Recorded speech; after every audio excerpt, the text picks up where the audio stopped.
Assalamualaikum warahmatullahi wabarakatuh. Alhamdulillah wassalatu wassalamu ala Rasulillah wa alihi wa sahbihi wa man wala. Para ikhwah akhwat yang dimuliakan Allah, saya mencintai kalian semua karena Allah Subhanahu wa taala. Semoga Allah pertemukan kita di dunia dalam taat dan di akhirat di surganya Allah Subhanahu wa taala. Ada nasihat bagi saya dan teman-teman semuanya. Yang pertama, medsos ini ada jejak digitalnya. Kita akan meninggal dunia dan kita akan meninggalkan jejak kita.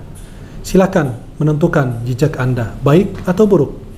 Dan kalau Anda meninggalkan yang baik, akan terus didoakan. Kalau meninggalkan yang buruk, akan menjadi dosa atau dosa jariah yang akan mengalir bagi diri kita. Dan kita akan mendapatkan azab yang berlipat. Kenapa? Karena kita meninggalkan jejak yang buruk. Maka teman-teman semuanya yang bikin konten, atau di YouTube, atau di Instagram, atau di Facebook, atau dimanapun, teman-teman usahakan agar membuat konten yang mencerahkan, yang memberikan manfaat, memberikan nasihat, memberikan bimbingan kepada umat, dan memberikan banyak manfaat. Jangan sekali-kali Anda membuat konten untuk mencari view yang banyak atau mencari penghasilan besar dengan konten yang tidak bermanfaat, apalagi sampai menyesatkan orang. Kemudian nasihat berikutnya adalah pengobatan ruqyah dengan hal-hal yang diperbolehkan. Ruqyah itu apa? Ruqyah itu adalah mendoakan kesembuhan orang tersebut dari penyakit yang zahir maupun yang batin, yang terlihat maupun yang tidak terlihat. Jadi ruqyah itu pada dasarnya mendoakan orang. Dan kita menggunakan ruqyah itu karena pernah dipraktikkan oleh Rasulullah Muhammad SAW. Dan jangan kita menggunakan hal-hal yang keliru, yang tidak diajarkan oleh para Rasulullah SAW dan para salafus salih atau para ulama kita. Jadi kita boleh meruqyah orang dengan ayat Al-Quran, dengan doa dari Nabi SAW, dengan air zam-zam, dengan habatus sauda, jintan hitam, kemudian dengan bekam, dengan banyak hal. Jadi kita dengan madu, ya, dan lain sebagainya. Maka jangan sampai Anda menggunakan metode yang tidak pernah digunakan oleh para ulama. Bukan kita melarang metode yang baru, tetapi jika bertentangan dengan syariat Islam, lebih bagus Anda tinggalkan. Atau hal itu syubhat, lebih bagus dihindari. Jangan gampang Anda bersumpah. Banyak teman-teman khususnya yang membuat video seolah-olah itu adalah konten ruqyah. Dan dia harus bersumpah terus setiap kali dia melakukan tindakan, melakukan apa gitu, kemudian dia selalu bersumpah. Anda buat apa bersumpah? Kan nggak ada yang minta Anda bersumpah. Bersumpah itu ingin membuktikan bahwa apa yang Anda lakukan itu benar. Sedangkan belum tentu ya Anda lakukan itu benar atau tidak. Maka sumpah yang tidak diperlukan itu hal yang tidak baik di dalam Islam kita lakukan. Kemudian jangan mengatasnamakan ruqyah syar'iyyah. Jika Anda membuat konten menggunakan keris, dan keris itu ada keris listrik atau apa gitu kan, ya, atau ada setrumnya, kemudian Anda mengatakan ini metode ruqyah syar'iyyah, tidak ada kaitannya. Kita metode yang sudah jelas dalam syariat Islam sudah dijelaskan. Maka mohon jangan sampai menyesatkan orang awam. Ini akan menjadi dosa jariah bagi Anda. Anda ingin membuktikan bahwa apa yang Anda gunakan keris tersebut atau hal tersebut itu adalah kebenaran, sedangkan itu adalah kebatilan. Tidak ada yang mengajarkan hal demikian. Cukup aja suruh dia menjaga wudhu, jaga sholat, jaga zikir. Insya Allah dia akan diberikan kesehatan dan kesembuhan oleh Allah Subhanahu wa taala. Kemudian harus membedakan antara konten yang bermanfaat, yang serius, dan konten yang isinya lelucuan atau cuma hanya editan, atau ada konten yang biasa lelucuan dan lain sebagainya. Harus dibedakan antara yang serius dan yang tidak serius. Kenapa? Masyarakat menganggap yang lucu itu hal yang benar pasti dan hal yang diperbolehkan di dalam Islam. Kemudian ada yang merasakan bahwa apa yang dilakukan dengan menggunakan keris tersebut sehingga dia menekan atau disentuh badan orang tersebut yang terkena gangguan atau ada sakit, kemudian ada setrum atau ada petirnya katanya, dianggap itu sebagai karamah. Tidak ada. Karamah memang ada. Mukjizat itu bagi para nabi dan rasul. Karamah itu para aulia. Dan karamah itu ada, diakui dalam Ahlussunnah wal Jamaah. Tapi kita tidak boleh bermain dengan karamah. Coba berkataan Imam Ahmad Ar-Rifai Al-Kabir. Itu salah satu ulama tasawuf, ulama sufi besar.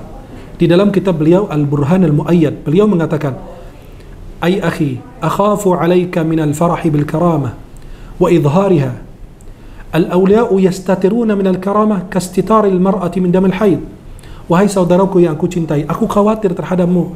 Anda bergembira dengan karamah yang Allah berikan kepadamu dan menampakkan karamah yang Allah berikan kepadamu itu, ya, atau menampakkan karamah yang Allah berikan kepada orang-orang yang dicintai Allah Subhanahu wa taala. Para aulia, mereka itu bersembunyi ketika mereka dapat karamah.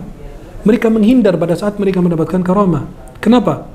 Mereka itu menghindari diri mereka dari karamah karena mereka rasa takut kepada Allah. Kastitaril mar'ati min damil haid. Wanita kalau pertama kali terjadi haid badannya, pada dirinya, usia 9 tahun, 10 tahun, itu dia merasa malu. Begitu para aulia, ketika dianugerahi karamah oleh Allah Subhanahu wa taala, mereka langsung bersembunyi, mereka takut kepada Allah Subhanahu wa taala.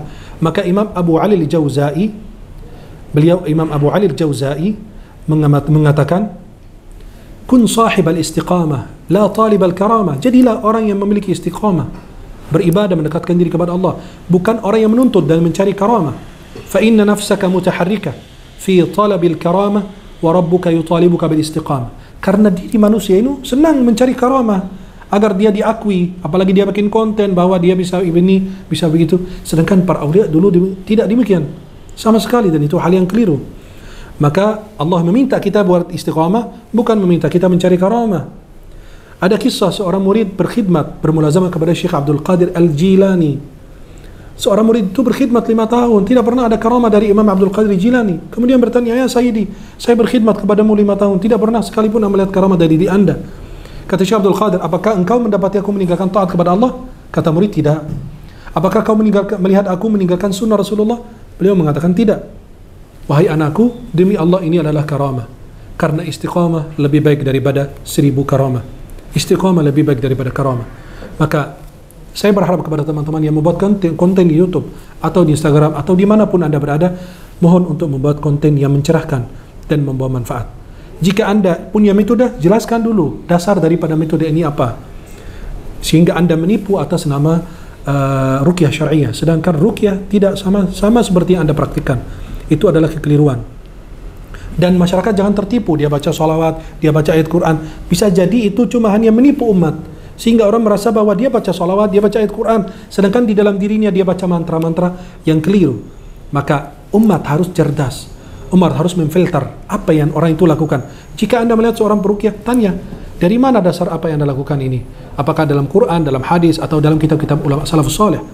Minta penjelasan. Maka hati-hati. Dan kalau ada yang bilang, wah dia bisa memindahkan penyakit dari orang ke kelapa atau kepada benda yang lain, hati-hati, itu bisa menjadi trik yang dia dibuat, atau bisa menjadi sulap. Harus tanya kepada ahli sulap, bagaimana cara yang membuat trik demikian. Dari dulu kita tidak pernah dengar ada ulama memindahkan penyakit ke kelapa, atau pindahkan penyakit ke kambing atau ke ayam. Kasihan ayamnya, kasihan kambingnya. Maka hal yang keliru itu. Harusnya orang yang hebat, jika Anda punya karamah, hilangkan penyakit dari orang, bukan dimasukkan dalam benda yang lain atau orang yang lain. Berarti Anda berbuat zalim, bukan Anda memberi manfaat. Saya mohon perbaiki diri Anda, dan saya juga harus memperbaiki diri saya dan semua teman-teman yang bekerja atau teman-teman yang melayani umat dalam bidang ruqyah syariah. Usahakan agar memberikan pencerahan, memberikan manfaat. Jangan sampai sekali-kali Anda melakukan penyesatan kepada umat Nabi Muhammad SAW, karena Anda akan bertanggung jawab di hadapan Allah dan akan berhadapan dengan Rasulullah SAW. Buat konten yang bermanfaat, yang mencerahkan dan memberikan manfaat. Khairun nas anfa'uhum linnas. Sebaik-baik manusia adalah manusia yang bermanfaat untuk banyak orang. Semoga Allah meridai kita semua. Hati-hati dengan tingkah lakumu, karena Allah akan menanyakan kepada kita apa yang kita lakukan itu berdasarkan apa. Firman Allah, sabda Nabi, atau ajaran daripada ulama kita. Semoga Allah meridai kita, Allah merahmati kita. Saya tidak menyebut nama siapapun, silakan, itu berlaku kepada siapapun, kepada saya dan teman-teman peruqyah, atau yang mengatasnamakan dirinya sebagai peruqyah. Hati-hati dalam Anda bertindak, karena Anda mencemarkan nama baik Islam. Semoga Allah meridai kita semua. Umat harus cerdas memilih siapa peruqyah syar'i dan siapa yang peruqyah atau melakukan ruqyah dan menyesatkan banyak orang. Semoga Allah meridai kita semua. Assalamualaikum warahmatullahi wabarakatuh. Terima kasih, jazakumullah khairan, sahabat-sahabat semuanya sudah mengikuti channel YouTube saya. Semoga yang kami tayangkan itu bermanfaat. Jangan lupa share, like, dan subscribe. Mudah-mudahan insyaallah kita semua dalam lindungan Allah Subhanahu wa taala.